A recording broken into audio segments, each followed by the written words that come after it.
Michael had always dreamed of owning a house in the countryside, a calm place away from the hustle and bustle of city life.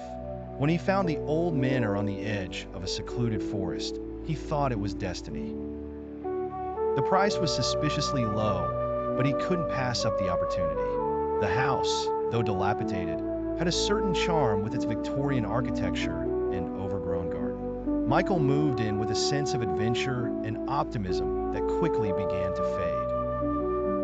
From the moment he stepped inside, the unease started to settle in. The floors creaked ominously underfoot, and the walls seemed to whisper secrets of old. As Michael unpacked, he noticed the electricity was unstable.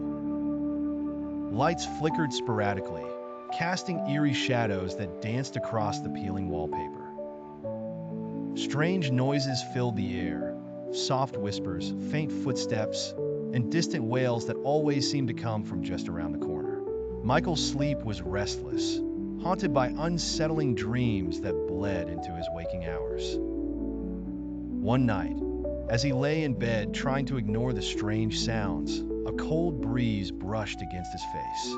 He opened his eyes to see a shadow standing at the foot of his bed. Frozen in fear, he watched as it slowly dissolved into the darkness. The next day, Michael's sense of dread grew thicker. He tried to rationalize the events, but found no comfort in logic. The haunting escalated. Objects moved on their own. Doors slammed shut without warning. One evening, while cooking dinner, Michael saw a figure reflected in the kitchen window. He spun around, but the room was empty. Panic set in as he realized he was not alone. Desperation led him to search for answers. Old newspapers and local legends spoke of a tragic past, of a family that had vanished from this very house without a trace. The climax came one stormy night. Michael was jolted awake by a thunderous crash. Heart pounding, he grabbed a flashlight and ventured into the basement, the source of the noise. As he descended the creaking stairs, the air grew colder. His breath turned to mist.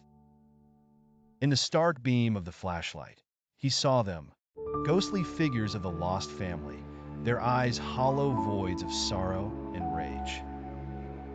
Michael turned to run, but felt an icy grip on his arm. He struggled, cried out, and in a burst of sheer terror, broke free. Panting, he fled the house, tripping over the twisted roots and fallen branches that now seemed desperate to hold him back. The resolution came at dawn. The house loomed behind him, an ominous silhouette against the rising sun. Michael, exhausted and terrified, reached his car and sped away, never looking back.